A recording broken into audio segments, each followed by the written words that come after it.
It began, as these stories often do, with hope, a vision, a dream. A challenge whispered in the winds of Southeast Asia, drawing 5 strangers together like iron filings to a myth. They weren't thrill-seekers, they weren't fools. Each of them had a reason, a purpose, a belief that this expedition would be something more than a simple journey through jungle. Their destination? A forgotten temple lost deep within the folds of northeastern Cambodia, spoken of only in fragments, passed between weathered lips of local elders in the highlands of Ratanakiri province. A ruin with no name, no map. Only rumor. The leader of the group was Nathan Carr, a 36-year-old ex-soldier turned survival instructor. Calm under pressure, methodical in planning. He'd served in war zones before, but this, he said, was different. This was adventure, not combat. Beside him was Alyssa Monroe, a trained medic. Her backpack was a mobile clinic, stocked with everything from antivenom to malaria kits. She double-checked every vial before they left. Triple-checked the satellite phone batteries. Derek Wu was the tech brain. GPS systems, thermal drones, solar chargers, satellite beacons, he brought gear the military envied. Sophie Lang, a young historian, had sparked it all. She was the one who uncovered references to the temple in a half-translated colonial French document from 1903. And Caleb Shaw, a documentary filmmaker in his 20s, was there to capture it all. He said he wanted to make the jungle speak. His camera would become our only eye into what would soon become a nightmare. They met online, then in person, then spent almost a year preparing. They studied satellite images, interviewed tribal guides, consulted with archaeologists. They weren't naive. They knew the jungle was dangerous, full of venom, disease, and silence, but they believed their planning would protect them. Their route was calculated to the hour. 3 weeks' worth of rations, water purifiers, signal flares, emergency contact protocols. Every 2 days they'd check in with a base team back in Phnom Penh. The journey from the final village to the supposed temple site was 60 kilometers through dense, trackless rainforest. They estimated a week in, a week out. They packed for contingencies. They trusted each other. Their first message came after day 1. All's good. Jungle's dense. Hot, but morale's high. Day 2. Still on track. Incredible terrain. This place feels untouched. Day 3. Losing signal. Entering lowlands. Next check-in in 2-3 days. Don't worry. It would be the last time anyone heard from them. They walked into the jungle armed with knowledge, gear, and purpose, but what awaited them beyond the green wall was not legend. It was silence. And that silence would echo for 6 long years. They promised to check in every 48 hours, and then nothing. For 3 days, their voices traveled back through the trees. Brief, cheerful updates from deep inside the Cambodian jungle. Texts from Derek, images from Caleb's drone, Sophie's wide-eyed captions about rare orchids and crumbling stone fragments buried in vine. Their messages, though limited, painted a portrait of optimism, of progress. On the 3rd day, the tone changed ever so slightly. Signal weak. Entering lowlands. Next comm when we reach higher ground. 2-3 days. Don't worry. That was it. The last whisper before the jungle swallowed them whole. At first, no one panicked. Poor signal was expected. After all, Ratanakiri was one of the last true wild frontiers in Southeast Asia, a terrain where even military-grade equipment struggled to reach satellites. A blackout of a few days was inconvenient, not unusual. But when day 6 came and went, and then day 8, then 10, the silence began to stretch, taut and unnatural. Back in Phnom Penh, the base team made the call. A full-scale search and rescue was launched. The Cambodian government moved quickly. Given the involvement of foreign nationals, they couldn't afford slow bureaucracy. Helicopters from the Royal Cambodian Armed Forces swept overhead, scanning the endless canopy. Teams of trained rangers, soldiers, and volunteers began cutting their way through the green labyrinth on foot. But Ratanakiri is not a place that gives up its secrets easily. From above, the jungle appears deceptively serene, a rippling ocean of green that hides cliffs, sinkholes, swamps, and ancient paths long reclaimed by nature. Below, It's something else entirely. A choking, humid world of vines and rot where every step has to be earned with a machete. For 12 days, the teams battled their way forward. Every movement slowed by leeches, insects, waist-deep water. GPS was near useless under the dense canopy. Compass needles spun wildly in magnetic pockets. Radios dropped in and out. And then, finally on day 13, a break. One search party, tracking a faint trail of boot prints near the banks of a low riverbed, stumbled upon a cluster of nylon tents partially obscured by brush. The last camp. What they found was as surreal as it was chilling. The campsite hadn't been destroyed. It hadn't even been disturbed. The tents were still standing, neatly zipped, arranged around a cold fire pit. Several metal bowls and mugs were lying nearby, some still bearing the stains of dried food. Sleeping bags were inside, but empty. Shoes were tucked beneath tent flaps. Toothbrushes, notebooks, personal items all untouched. It looked like 5 people had simply stepped away for a walk and never came back. The search team radioed in immediately. Photographs were taken. The site cordoned off.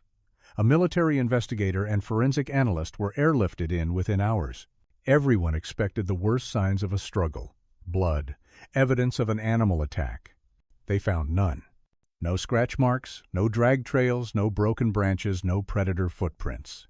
No shell casings, no signs of panic, and that was the most unnerving part of all. They had vanished deliberately, or been taken without resistance. The only things missing from the camp were the very items needed for survival. The backpacks, the GPS trackers, the satellite phones, the water filters, the first aid kit, nearly all of the food rations. It was as if the group had suddenly decided to leave abandoning comfort and shelter and disappeared into the forest with only the bare essentials.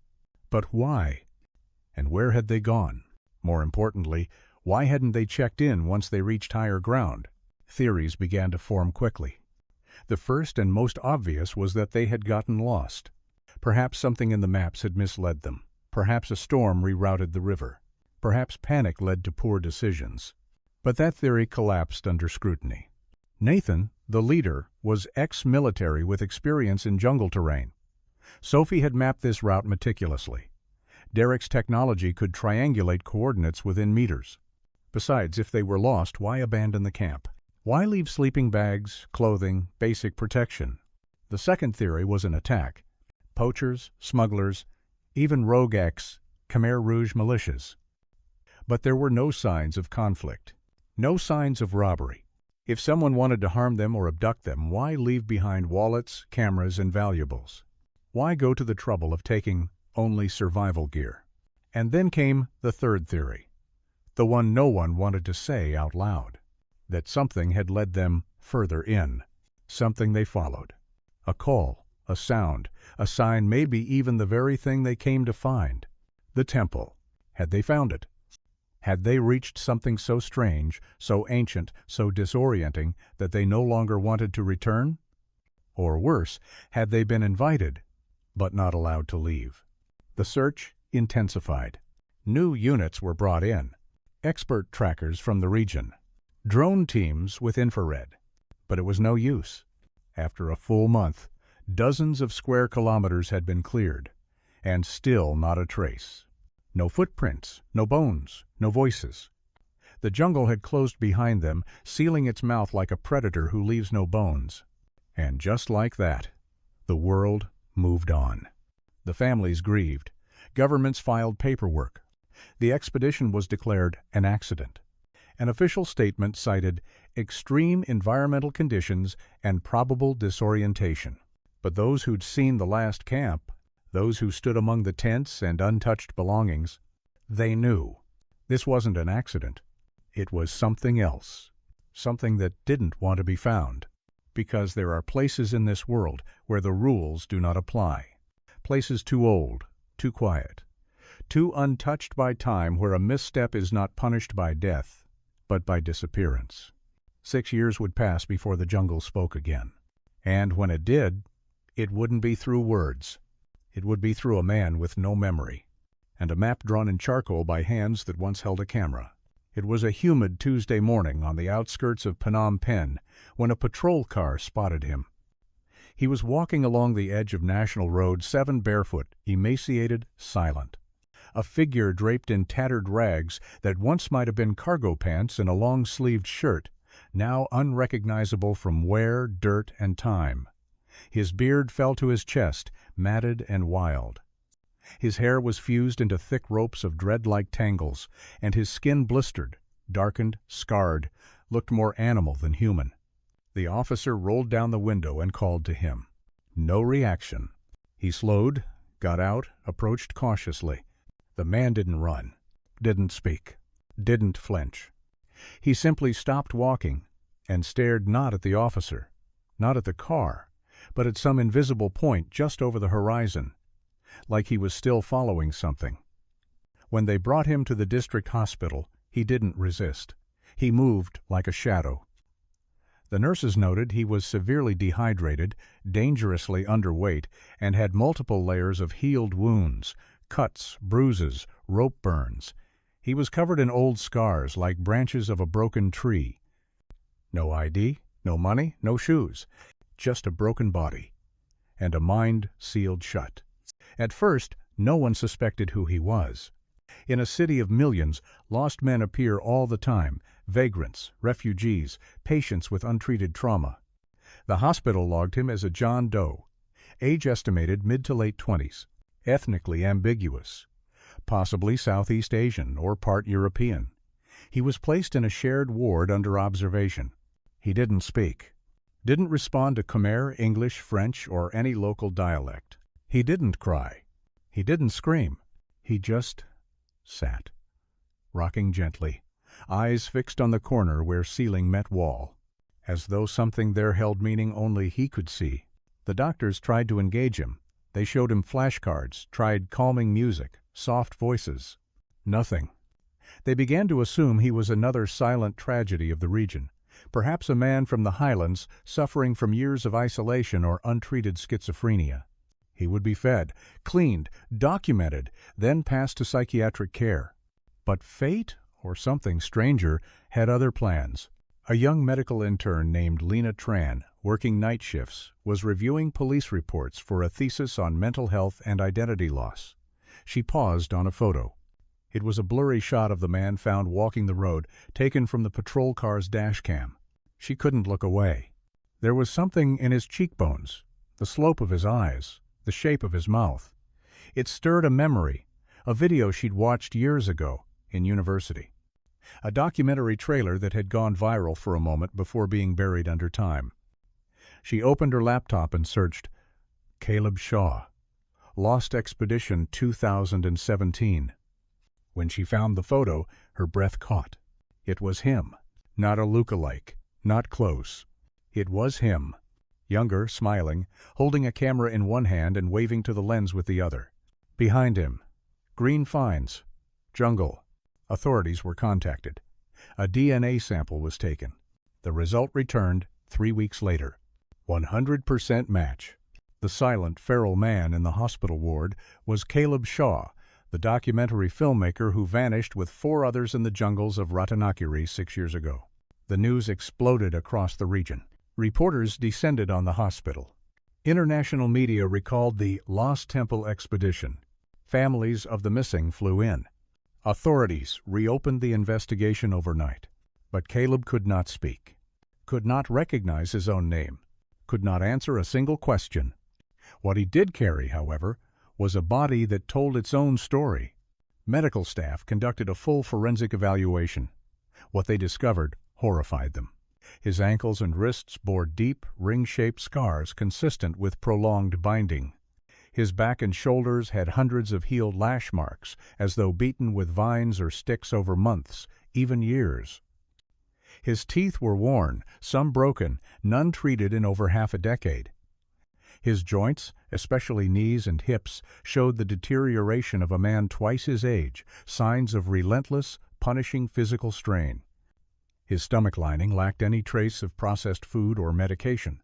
He had survived on raw plants, meat, or whatever he could scavenge, far removed from any form of modern diet. His skin bore spores and pollen only found at elevations over 500 meters, matching the cliffside flora of northeastern Cambodia. He wasn't just lost. He had been erased. Psychologically, the diagnosis was even more devastating.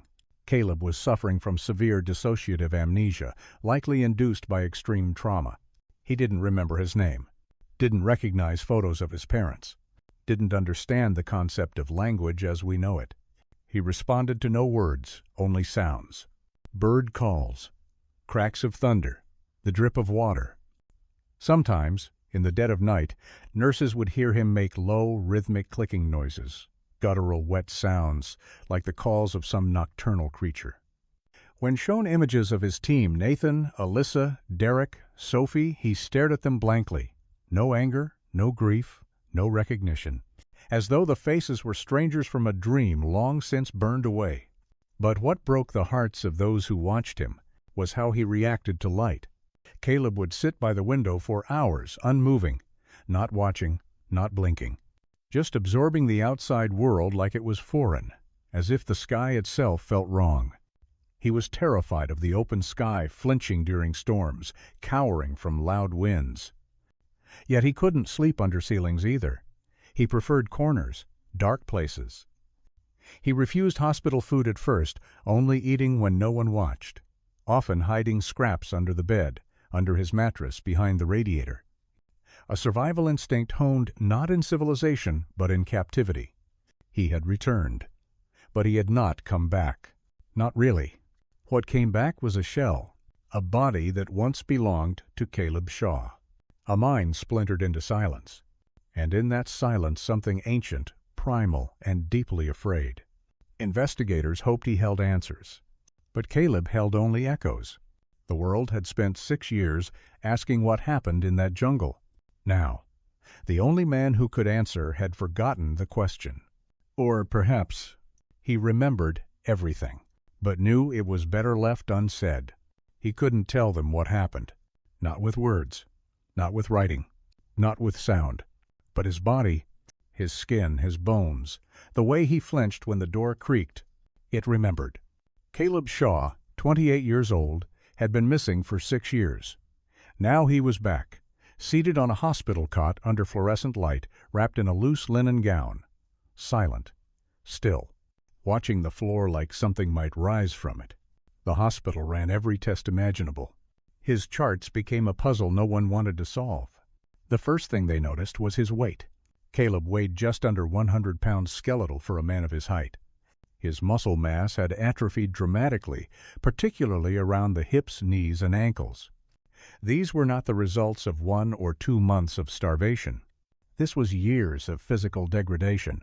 His legs, oddly, bore calluses and thickened skin, not just on the soles of his feet, but on his knees, as though he had crawled for extended periods. His toenails were warped and cracked, some partially torn off. His heels had layers of scar tissue, burned into hardness. Then there were the scars. His body was covered in them. Some were long and straight, the kind made by sharp branches or whip-like vines. Others were ring-shaped, bruised deep into the flesh, the unmistakable imprint of restraints. His wrists and ankles bore pale grooves, as if ropes or leather straps had been bound too tightly for too long. Old skin had grown around them like bark around twine. And across his back a latticework of faded red lines, intersecting at angles. Doctors said they were consistent with years of intermittent beating. Not to kill, but to punish. Who would do this to someone? And why? His face told another story.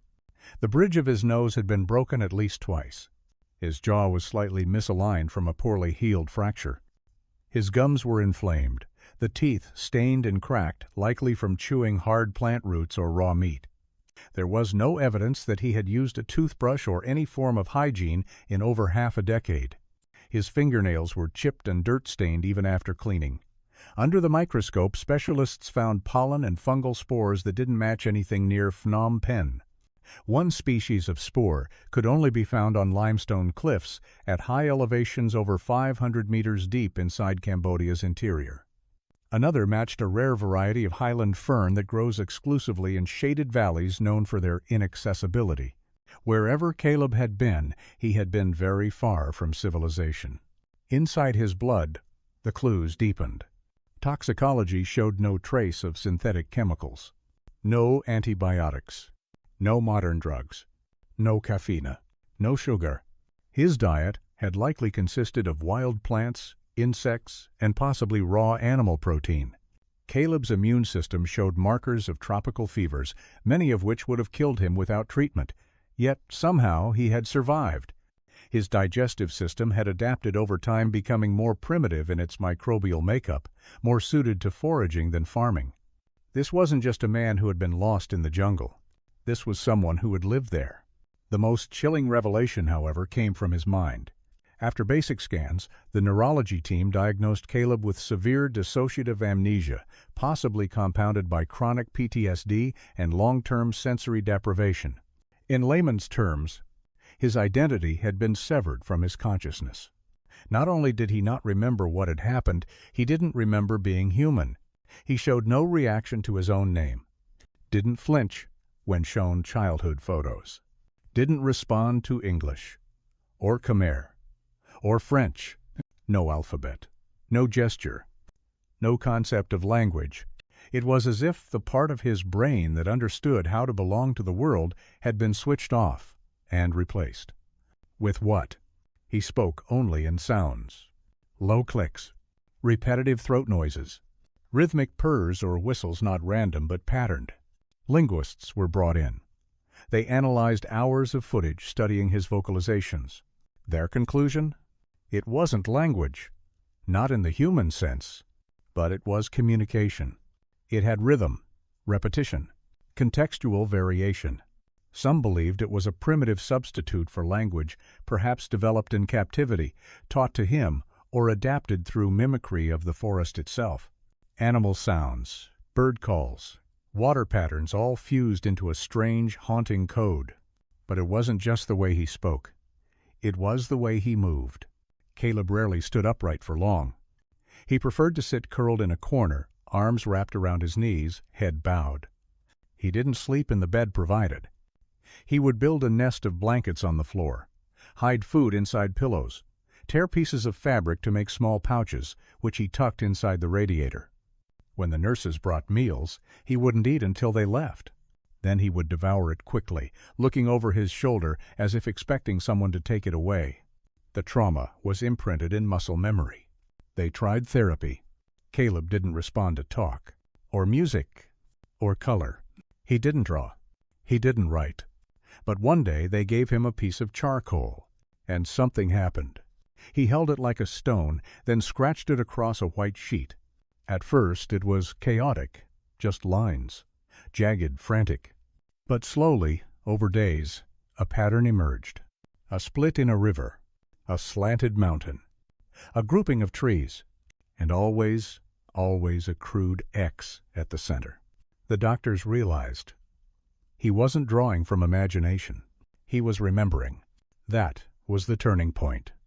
Caleb had returned, yes, but the man who once spoke in film reels and held dreams of capturing ancient ruins, that man was gone. In his place was a survivor, a witness, a body that bore every answer they needed, but no way to deliver them. Investigators stopped asking Caleb to speak. They started listening to his silence, because buried within that silence was a story of captivity, of isolation, of something that waited in the jungle, far from maps, far from roads. Something not quite human, or maybe too human, and too broken. At first, the drawings meant nothing, just black streaks on paper, heavy with pressure, uneven in stroke. Lines that twisted, collided, looped, and repeated. Scribbles, the nurses thought, a symptom of dissociation, a restless hand trying to mimic control. But Caleb didn't stop. Day after day, when given a piece of charcoal and a blank sheet, he would draw the same pattern, not perfectly identical, but unmistakably familiar. Something was locked beneath the repetition. It wasn't until the 12th drawing that someone noticed. A visiting psychologist, Dr. Lorraine Tien, had been monitoring his behavior for several weeks. She'd seen his clicking vocalizations, his hoarding of food, the way he avoided the sky. But something in the drawings tugged at her. She laid each sketch side by side on the floor. There it was emerging from chaos. A river that forked, a mountain with a slope to one side, and a cluster of circles, trees, or perhaps stone. At the center, always the same thing. A cross. Rough, primitive, pressed hard into the page. It wasn't art. It wasn't memory. It was a map. The revelation sent shockwaves through the investigation. Specialists from cartography and geographic information systems were brought in. They digitized the drawings, layered them, cleaned the lines. Then came the task of cross-referencing. It was monumental. The jungle of Ratanakiri covers thousands of square kilometers. Hundreds of rivers, dozens of peaks, endless valleys. But there was one detail that narrowed it down. The Split River. It wasn't a common formation. Only 3 locations within the province matched the shape. One had nearby villages, one had already been thoroughly searched. The third? A narrow basin, completely cut off by sheer cliffs. An area labeled on old French colonial maps as non-transversable. Marked impassable during the 2017 search, skipped due to logistical risk. It was there, hidden behind time, behind terrain, that Caleb's drawings pointed. The valley had a name among the local tribes. Not one spoken aloud, but whispered. Translated roughly, it meant, "Where the spirits do not speak." A place they were warned never to enter, where birds stopped singing, where the wind held its breath. The elders called it cursed. The investigators now called it something else. The last hope. But how could Caleb have remembered? He didn't speak, didn't recognize maps or photographs, didn't point or nod. But when they showed him a printed satellite image of the region, a high-resolution photo of the area where the forked river lay nestled between cliffs, something happened. He froze. His breath quickened. Then, without prompting, he picked up the charcoal again. And for the first time, without hesitation, he circled the spot, pressed the tip into the paper, and made the cross. Caleb didn't remember what happened, but his body did. The human brain is strange. Even in amnesia, it stores fragments, sensory echoes, emotional imprints, muscle memory. Trauma doesn't vanish. It buries itself. And sometimes, when language fails, the hand remembers what the voice cannot say. This was not conscious recollection. This was instinctual geography, like a bird knowing its way home across oceans. 3 forms of evidence began to converge. 1. The map, primitive but accurate, pointing directly to the isolated valley. 2. The environmental spores, found in Caleb's hair and under his fingernails, only present in the limestone cliffs surrounding that valley. 3. His trauma response. When played the cry of a hornbill bird native to the highlands near that same location, Caleb had curled into a fetal position, rocking, whimpering. He didn't need to speak. Everything inside him was screaming the same thing. This is where it happened. Preparations began immediately. This time it wasn't a rescue. It was a recovery or a confrontation. Cambodian special forces were briefed. A new expedition team was assembled: medics, trackers, linguists, forensic scientists. The valley was remote. It would take days of climbing, rappelling, and jungle navigation just to reach the entry point, a narrow crevice in the rock that had long since overgrown with vines. Caleb would not be going with them. He was too fragile, toe broken. But they kept him nearby at a base camp within helicopter range. They hoped that proximity might trigger more memories, or perhaps warn them. And Caleb changed. When shown the finalized map of the expedition, with the route to the valley marked, his body began to tremble. At first, it was subtle, a twitch of the fingers. Then he stood, backed away from the table. His breath came fast. He started making clicking noises, sharper, louder than before, then screams. He threw himself against the wall, banged his head, curled on the floor, covering his ears. The nurses had to sedate him. Later that night he muttered a single sound in his sleep, a deep, guttural croak, followed by 3 soft clicks. No one knew what it meant. But it echoed through the ward like a chant. There was no longer doubt. Something had happened in that valley. Something that broke 5 people. something that let one survive, but never return whole. Caleb's drawings were not just a map. They were a confession. The X he pressed into each one wasn't a destination. It was a warning, a scar drawn in charcoal, over and over, because even without memory, some part of him remembered what lay at that crossroads, something no one was meant to find, something that did not forget. It took 4 days to reach the valley, 4 days of hacking through uncharted jungle, of wading across chest-high rivers, of climbing sharp limestone ridges that tore through gloves and boots. Every step forward was a battle against terrain, exhaustion, and the growing sense that something didn't want them there. The jungle grew quieter the deeper they went. The calls of birds faded. Insects still buzzed, but even their song seemed muted. By the time the team reached the narrow crevice between two ancient cliffs, the only natural opening into the hidden valley, a thick silence had settled over them like a fog. The local guide, a man in his 60s who had grown up in Ratanakari's highlands, refused to go further. He stood at the edge of the gap in the rock, whispered a prayer in his native tongue, and stepped back. "This place, spirits do not speak here," he said. "Only listen." The soldiers nodded, guns raised. They crossed the threshold. Inside the valley, the air changed. Cooler, still. The canopy opened just enough to let a gray light bleed through, casting long, eerie shadows across the uneven ground. It was beautiful in a way that felt wrong. Untouched. Preserved. Like a place that time forgot or chose to avoid. Within 2 hours they found it. A small clearing ringed by twisted trees. In the center, a handful of structures, crude huts made from bamboo, palm fronds, and thick clay. Roofing patched with plastic scraps. Walls lashed with vines. Abandoned. Silent. But not empty. The first signs came quickly. In one of the huts, propped against a mud wall, was the lid of a food-grade plastic container, the same brand issued to the original expedition. In another, a tattered piece of blue nylon, unmistakably part of a hiking backpack, had been stitched into a patch for the roof. A bent metal spoon, scorched black at the edges, lay beneath a pile of dried leaves. Nearby, a fragment of a journal page too faded to read, but still bearing the imprint of Western handwriting. The realization was immediate. This had been a shelter. Not native-built. Not decades old. It had been lived in by Caleb's group. But where were they now? Then someone noticed the graves. At the far end of the clearing, near a moss-covered rock face, 4 small mounds of earth rose in a loose circle, carefully arranged with smooth river stones. Deliberate. Human. There were no markers. No names. Just the quiet weight of finality. The lead investigator gave the order. With gloved hands and solemn silence, the team began to dig. It didn't take long. Each mound was shallow, no more than 2 feet deep.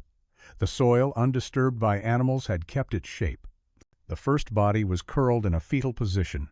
No clothes remained, but next to the remains was a brass military compass with a broken hinge. Nathan Carr's compass, the group leader. The second grave held another set of remains beside it, a small silver crescent pendant on a chain.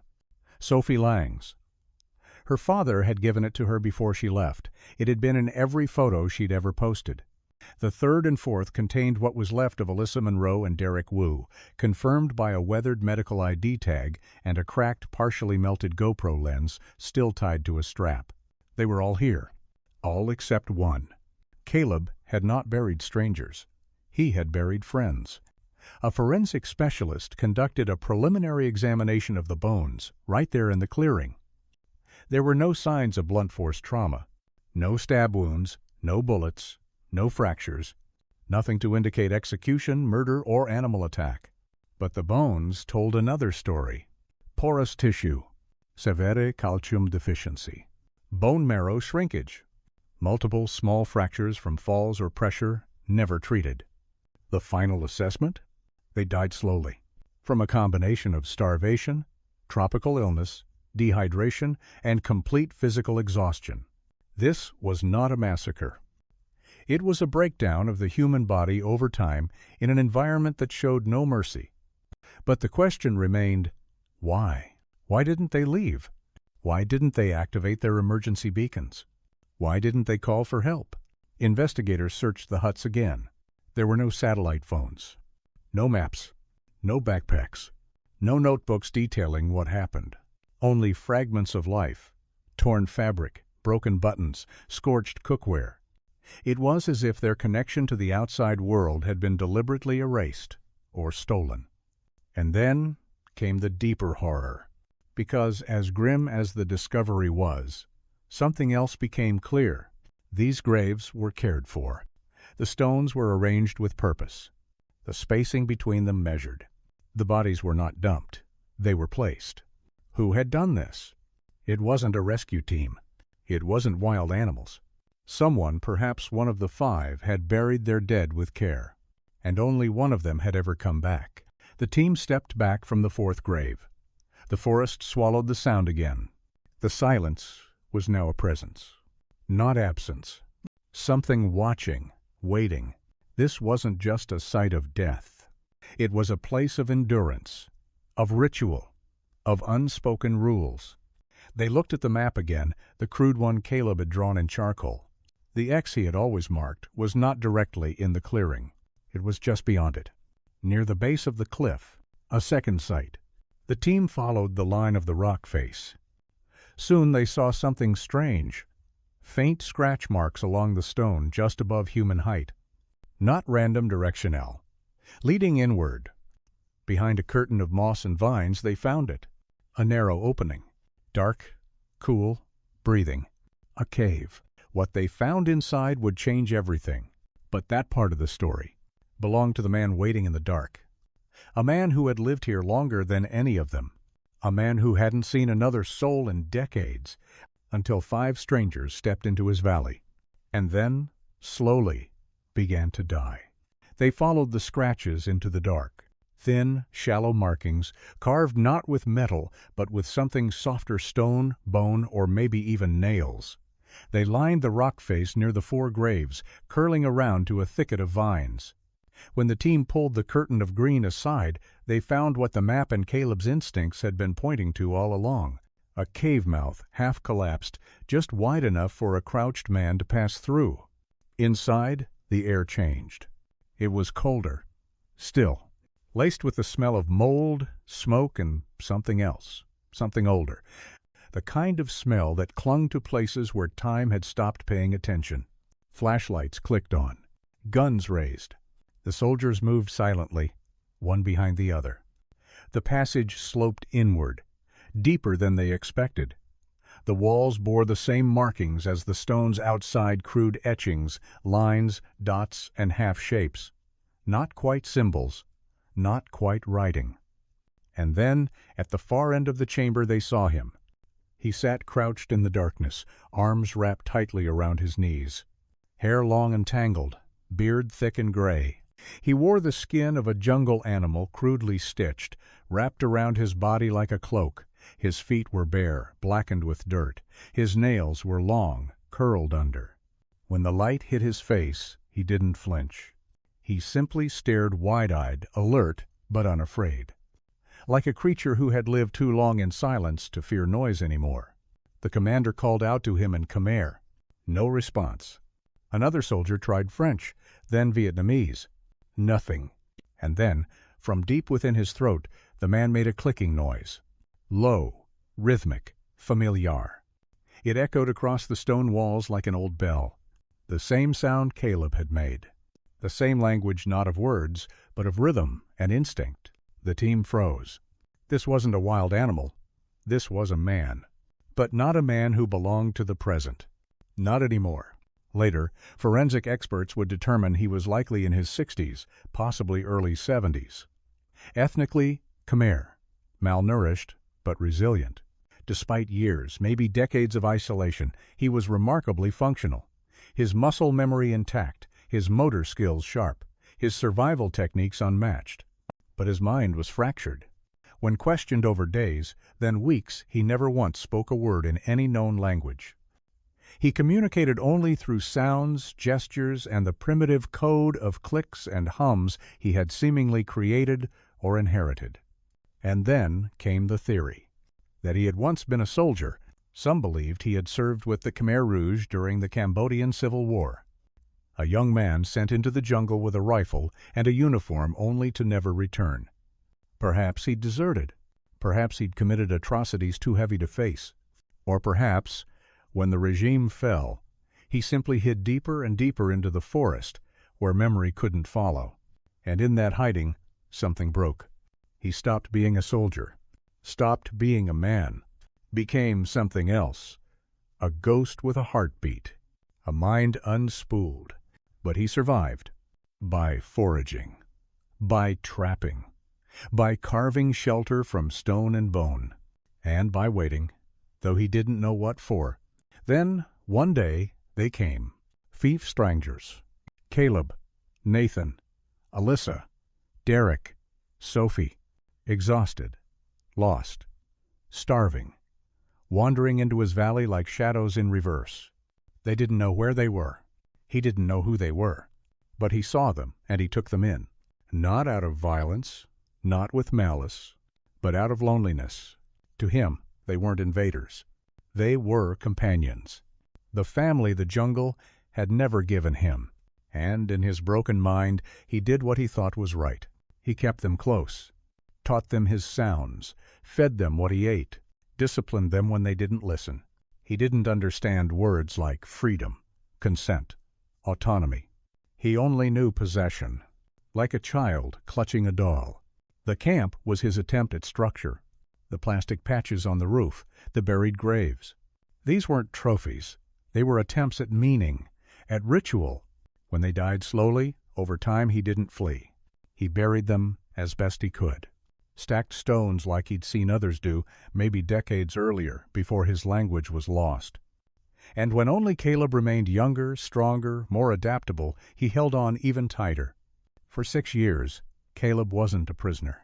He was a possession, a symbol, a reflection of the only thing this man feared more than silence, being alone again. And then, something changed. Maybe Caleb grew stronger. Maybe the old man weakened. Maybe instinct took over. One night, Caleb left. He didn't run. He didn't even know what freedom meant. He just walked, followed rivers, shadows, memory, until, by sheer force of will or fate, he found a road. When the soldiers brought the old man out of the cave, he didn't resist. He blinked in the daylight, as if the sun itself was unfamiliar. When the helicopter came, he curled in the corner of the cabin, humming softly. At the psychiatric facility in Phnom Penh, he paced his room in wide circles, clicking softly. He never made eye contact, never asked for food, never cried. He lived like a creature who had forgotten how to be human, or perhaps one who remembered and chose not to return. Legally, he couldn't be charged. He had no name, no records, no understanding of the world he once belonged to. A psychologist's report labeled him with profound dissociation, bordering on psychosis induced by long-term isolation. There would be no trial, no verdict, no revenge, just a man, and the jungle that built him, then buried him. And so, the mystery had a face, but not a villain. The truth wasn't a monster in the dark. It was what happens to the mind when it lives too long in silence. The horror wasn't in what he did. It was in what time and solitude had done to him. And, in the eyes of Caleb, still silent, still empty. There was no hatred, only the lingering echo of a life spent in a world with no clocks, no names, and no way out. They called it closure, but that word felt too clean, too clinical, because there was no trial, no confession, no verdict. There were no last words, no confrontations, no revenge. There was only a man who had vanished, and returned with everything missing except his heartbeat. Caleb Shaw survived 6 years in a place no map had named. He walked out of the jungle as skin and bone, wrapped in silence, guided by nothing more than instinct and the barest whisper of memory. The investigation closed with the official report. Isolated captivity and death by environmental causes, perpetrator deemed mentally unfit. The public moved on, but the people who had seen Caleb, who had stood beside him, heard his clicks in the dark, watched him flinch at the wind. They knew the truth. Survival isn't the same as being saved. Caleb was moved to a long-term care facility outside of Battambang, a small private center for trauma patients, clean, quiet, surrounded by trees that rustled softly in the monsoon wind. The room they gave him had a window. Not because he asked for one, he didn't speak, but because something in his eyes seemed to search for open spaces, not to escape, but to understand them, to accept that sky no longer meant threat. He never spoke again, not in Khmer, not in English, not even in the clicks and hums that once connected him to the valley and its captor. He remained silent, except at night. Sometimes, when the corridors were dark and the nurses had gone quiet, he would begin to click again, soft at first, then faster. A rhythm, a pattern, 3 short clicks, a pause, then 2 long, deep ones from the back of his throat. No one could translate them. Linguists recorded them, played them back. They weren't language. But they weren't noise either.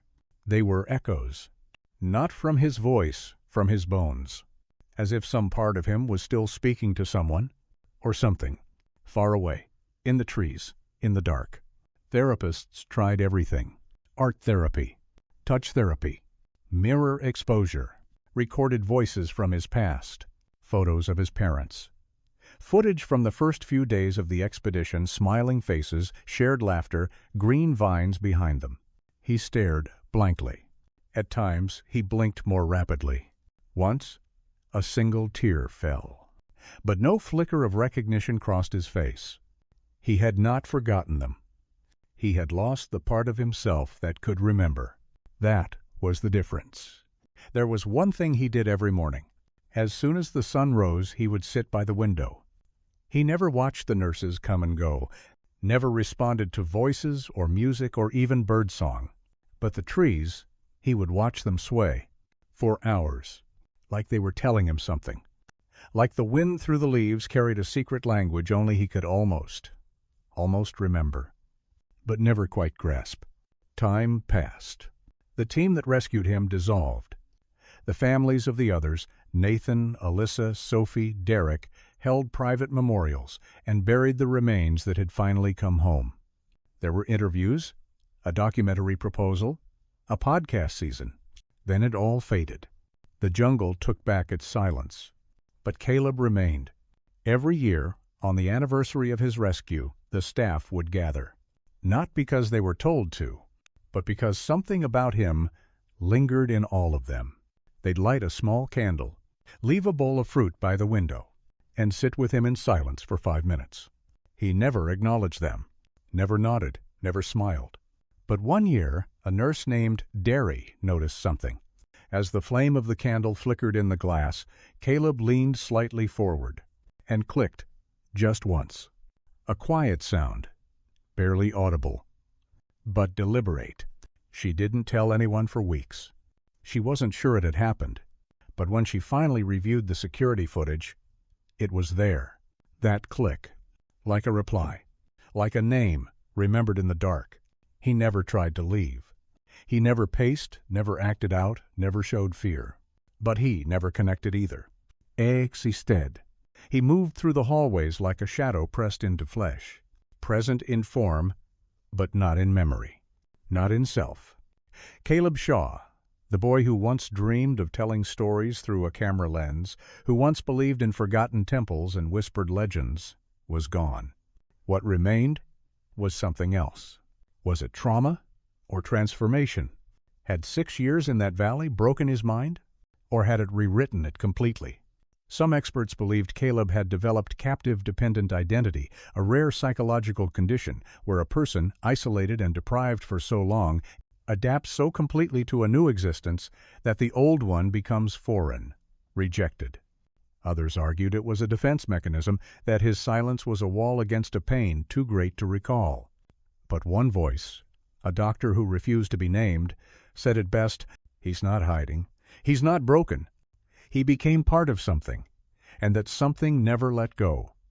In the end, there was no ending, no justice, no resolution, just a man who walked out of the forest and left his name, his voice, his past behind, Some nights the staff would swear they saw movement in the trees beyond the courtyard.